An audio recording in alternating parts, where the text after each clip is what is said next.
Estamos vendo como é a definição, a determinação das relações entre corrente e fluxo magnético, como é calculada a indutância, o que é a relutância magnética em diferentes circuitos magnéticos. E uma das situações talvez mais interessantes em se tratando da análise do campo magnético em circuitos magnéticos é o que ocorre quando deixamos um pequeno espaço sem a presença de material magnético. Esse espaço é chamado de entreferro, ou do inglês air gap. É o espaço então com ar e que altera de forma significativa as características magnéticas desse dispositivo, desse indutor, no caso. Então, o que nós podemos notar aqui? Primeiro, eu utilizei uma estrutura parecida com a do exemplo de circuito magnético com entreferro, colocando só um espaço. E essa distância aqui, chamada LE, é o comprimento do entreferro.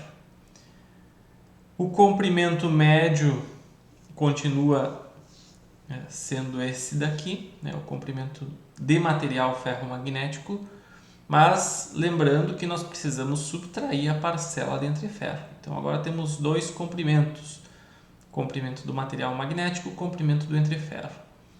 Além disso, nós temos duas permeabilidades magnéticas, a permeabilidade magnética μ do material ferromagnético e a permeabilidade magnética μ0 desse entreferro. Então podemos considerar a permeabilidade magnética do ar praticamente igual à do espaço livre, e por isso então essa simplificação. Além disso, a área de seção transversal do entreferro é do material magnético é uma, mas a área de seção transversal do entreferro é outra. Nós temos então, ou podemos ter para análise, valores diferentes de área de seção transversal. Quais as implicações disso? As implicações, primeiro, com relação à permeabilidade magnética, estão relacionadas à imposição de uma dificuldade adicional à passagem das linhas de campo magnético aqui, quando circula uma corrente nessa bobina. E a outra questão está relacionada ao frangeamento das linhas de campo. A área efetiva em uma região com entreferro é uma área ligeiramente maior do que a área de seção transversal na região do material ferromagnético, porque as linhas de campo magnético acabam distorcendo e com isso então aumentando a sua área de passagem, diminuindo assim a relutância. Então, com relação à área do entreferro, para fins de simplificação de cálculo aqui, nós vamos considerá-la igual à área do material ferromagnético. E além disso, nós vamos desprezar, claro, efeitos de saturação desse núcleo magnético.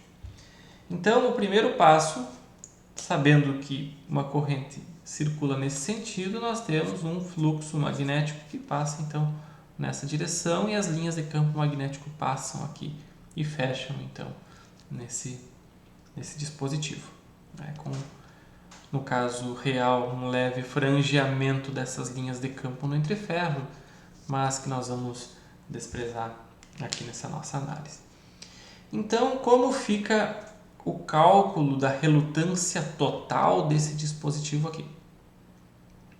Como é a indutância, como são essas relações?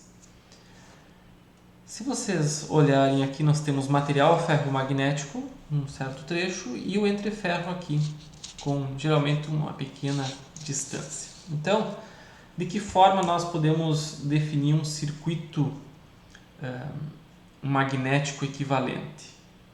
Aqui a ideia é a seguinte: a bobina é a nossa fonte de força magnetomotriz, número de espiras vezes a corrente, impondo então a passagem de um fluxo magnético, mas agora o fluxo magnético terá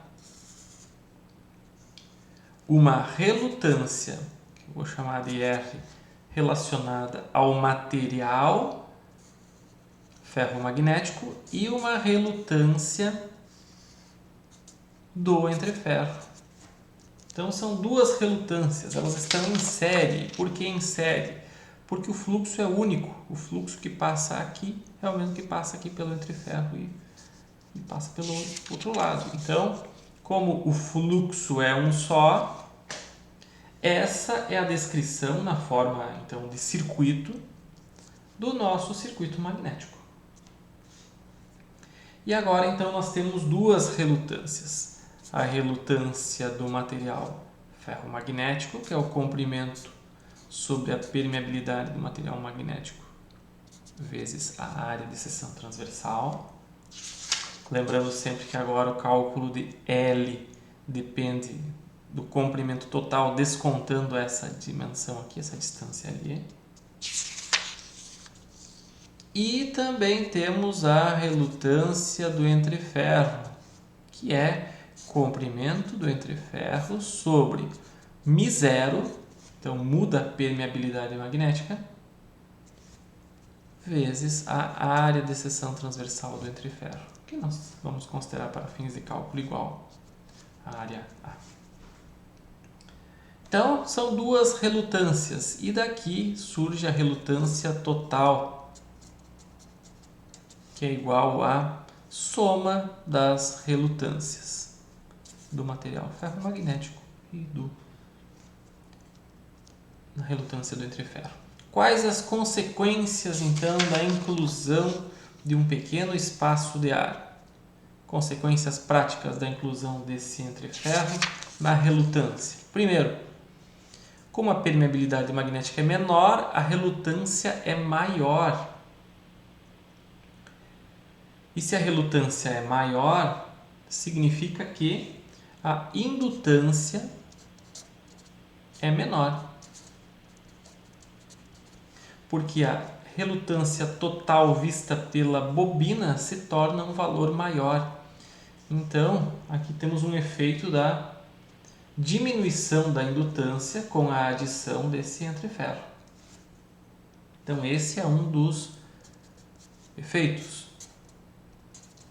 Aqui, relutância ampere inspira por Weber, indutância Henry. Então, a inclusão do entreferro de imediato reduz a indutância total, a indutância própria.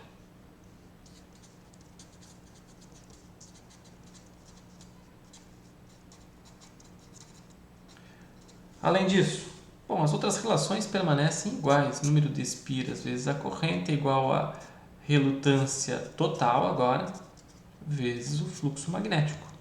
Então, as duas relutâncias impõem um efeito maior no resultado final. E aqui, da mesma maneira que nos casos sem entreferro, relação fluxo é densidade de fluxo vezes a área, ou também nós podemos utilizar H vezes L, que é o número de espiras vezes a corrente. Então, são relações que continuam válidas. Então, a inclusão do entreferro faz com que tenha uma maior dificuldade a passagem das linhas de campo, porque o ar, ou o espaço aqui, resulta ou produz uma dificuldade a passagem das linhas de campo. Isso faz com que a indutância diminua. Mas, se a indutância diminui, ou se a relutância aumenta, nós podemos aumentar a corrente sem que haja saturação. Então, essa é uma das grandes vantagens da inclusão do entreferro. A possibilidade, então, de regularmos ou de controlarmos, definirmos qual a corrente máxima que pode ser utilizada até que haja saturação do núcleo magnético. Esse é um dos efeitos. E o outro efeito que vai ficar claro a partir de cálculos numéricos é que a inclusão do entreferro torna o cálculo da indutância menos sensível a variações de permeabilidade magnética do material ferromagnético. Então, se μ é sensível, isso afeta a sensibilidade da relutância do material magnético.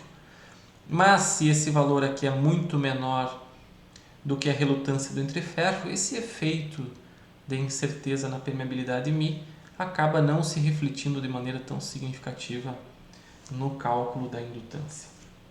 Então, são relações bastante interessantes, né? Aqui a força magnetomotriz, né? Número de espiras da corrente.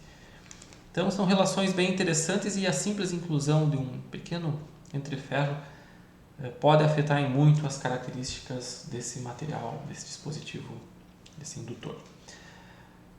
A seguir vamos ver um exemplo numérico para comparar justamente o resultado desse nosso circuito magnético com entreferro com o resultado obtido anteriormente com o circuito magnético sem entreferro.